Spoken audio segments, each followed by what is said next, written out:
My name's Brendan and I love food. My favorite food is my mum's food. My mum is from East Timor and she came to Australia in the late 70s and worked in the Chinese restaurant business for over 30 years. But one thing she never did was teach me how to make these classic Timorese dishes. Now, I've only made a few of these dishes before, but I've invited 3 special guests who are the next generation of uncle and aunties to see if I'm on the right track. Today we're making Lampa, which is like a Timorese onigiri. Basically a sticky rice roll inside with some chicken floss that's been spiced up. This is always at Timorese events, but it is quite labor intensive to make. My mum doesn't make this, so I understand why. The ratio of making it to eating it is so not right. But the ratio of taste to the ratio of making it, man, that's on par right there. The taste to effort ratio is very much the same. That's maths. The effort it takes to make it is equal to the amount of taste that you will actually get to eat because it's on par. They're really good. So the main hero ingredient, which is a glutinous rice. Basically it's different to normal rice because it's very sticky. And also the cooking process is completely different. So when you see sticky rice or anything that uses sticky rice in yumcha, that's pretty much what they're using. We've got chicken floss, we've got basically shreds of chicken. Like I boiled it before and then once it cooled down, I just peeled it all into like little nice thin strips of chicken. And on top of that, we've got some spices such as coriander seeds and cumin seeds. We've got some aromatics like shallots, garlic, ginger, and then we've got candlenuts, which I don't know what that is. It's a nut, apparently. And then we've got a bay leaf and kaffir lime leaves and also coconut milk. The taste of it's actually quite sweet from the coconut, but also there's that nice hint of spice. It's more like aromatic from all these spices and aromatics and herbs. You just gotta trust me on this, it's pretty good. Okay, first step is going to clean the rice. There is so much starch in this, so it is really important to get this properly cleaned up and get rid of all the excess starch. We've got about 300 grams of glutinous rice here. So you want to basically wash it till you can see the rice. It usually takes about 4 or 5 times. The easiest way would be to soak it overnight and then use it the next day. Again, this is why it's so labor intensive. So that's cleaned up, you can see it clearly. Beautiful. Now we're just going to start preparing the coconut milk and flavoring the rice eventually. We're going to get 225 mils of coconut milk. 2 pandan leaves. I think they call pandan the Asian vanilla. The trick to here, as I learned somewhere, is that you can just wrap it like this. And you chuck it in. Good enough. Then we're going to do 4 kaffir lime leaves. We've got 4 bay leaves. And then lastly, just half a teaspoon of salt. And I'm just going to give it a good mix. You want to bring this up to a boil. So we're going to start adding the glutinous rice in. So basically going to give it a good stir, get everything all well incorporated. And now we're just going to let that simmer until all the liquid's been absorbed by the rice. Okay, so it looks like that is all absorbed up. So what I'm going to do is going to transfer this into a bowl. We're going to put this into the steamer and let it steam for about 20 to 30 minutes. While that's boiling away, we're going to just prepare the chicken floss. So the first step is to peel the shallots. We've got about 2 shallots, which is about 50 to 60 grams. We've got a blender. Traditionally, they think they used like a mortar and pestle. Apparently mortar and pestle is better because it like gets the flavor more out. It takes ages though, so we're just gonna put the blender. I feel like the taste between using a mortar and pestle versus a blender, it's not massive, but nor is it tiny. It's just like in the middle, and if you got time, use a mortar and pestle and just, you know, bang the shit out of it. If not, just use the blender. 3 garlic cloves, 3 candlenuts, half a teaspoon of coriander seeds, half a teaspoon of cumin, let's say a tablespoon of grated ginger. We're just gonna get 1 lemongrass and we're just gonna also just chop out the leaves and put it all in there. Now we blitz. Get my pan. So we're gonna put a bit of oil And then we're gonna start frying this up until it's fragrant. So it should take about 3 or 5 minutes.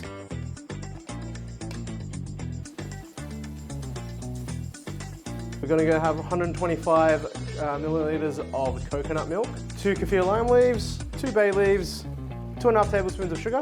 So this is a teaspoon of tamarind concentrate block with 3 tablespoons of water. Just gotta squeeze it to make all of that tamarind juice come out. Once the juices are out, then we can start adding that in as well. Just the tamarind water, not the seeds and stuff. And then we're gonna put half a teaspoon of salt. Now we're just gonna like stir it until it boils up. Now once that's boiled up, we're gonna add the chicken, and then we're gonna get all that juice absorbed into the chicken floss. Gonna give it a good mix now. Okay, once the liquid's been evaporated, you can just take it off and you let the chicken rest and let it cool down. All right, so that looks like it's just dry enough. I'm just gonna get rid of the excess leaves. Even though this is quite dry, the moisture from the glutinous rice will help bind it all together. I just realized I didn't finely cut this enough because it needs to be quite fibrous and stringy. So I'm gonna cut it a bit more using my knife. Yeah. That's pretty good. I think the glutinous rice actually adds to it. Like it really, that's like the thing, like the combination of the glutinous rice and like the fibrous meats together creates a good mouthfeel. So this is pretty much all cut up now. We want to completely cool this down until it's very easy to handle. And we're gonna start taking out the sticky rice as well and cool that down too. And while that's cooling down, we're just gonna take out some of the leaves as well. See? Okay, now that everything's cooled down, we can start assembling. So we're gonna grab just a bit of rice. Just gonna flatten it on my palm. Spread out like that. Okay, and get some chicken. And then we just encase it like that. And like, so you basically want a nice like rectangular type shape.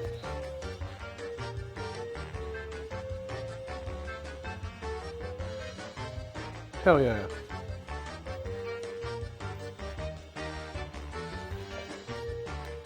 Yeah, it was about right. I'm pretty happy about this. Normally when you go to like Timorese events, they're like wrapped in Glad wrap or something. But we just want to make it nice and pretty with these banana leaves. Also, these are so labor intensive.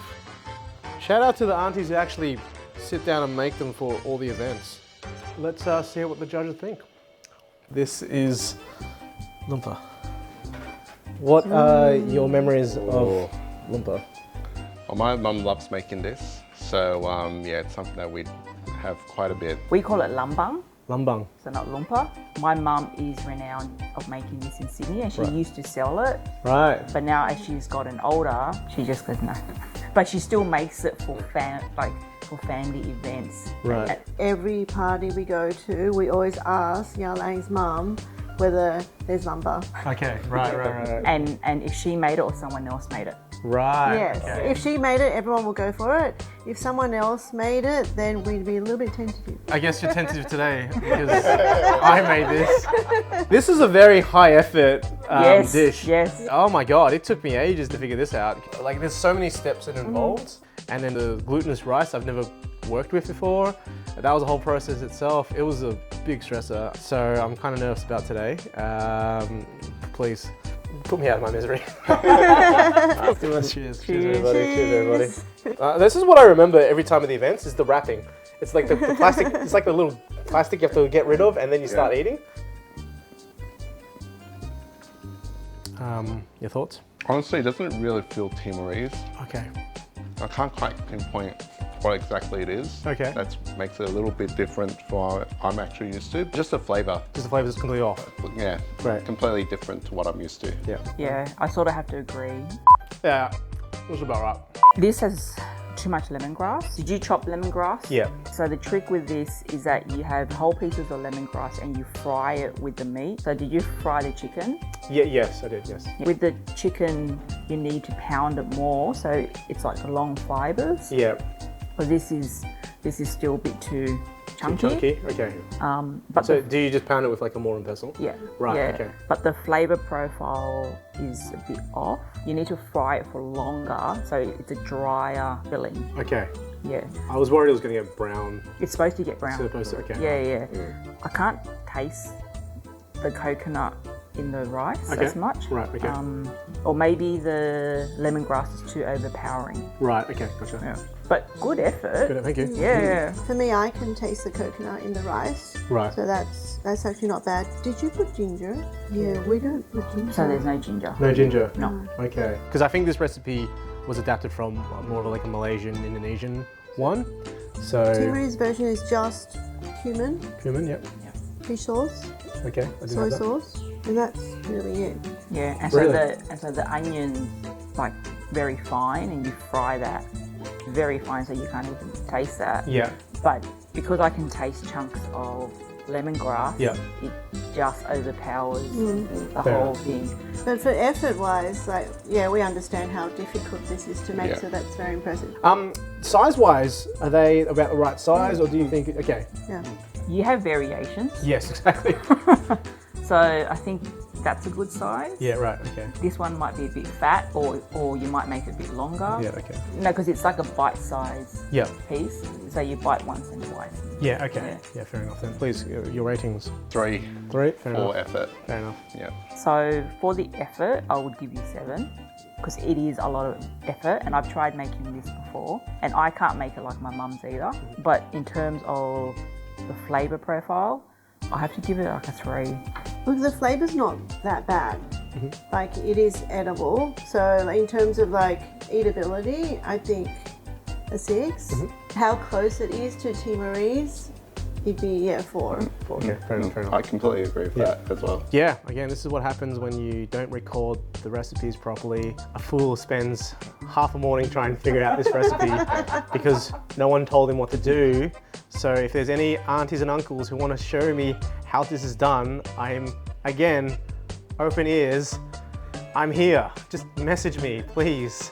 Put me out of my misery and just show me how this is made. This one I don't want to die. Not many people know this. Like, I feel like even like outside of Indonesia and Malaysia, even there, like it's Yeah. quite a rarity as well, I feel. Very Timorese. Yeah. This one. Then Please. definitely this recipe, it's very Timorese, and even people outside the Timorese community really love this recipe when they taste it. So yeah, we can't let this one die. Yes. And my mum doesn't want to share her recipe with Oh, people. come on.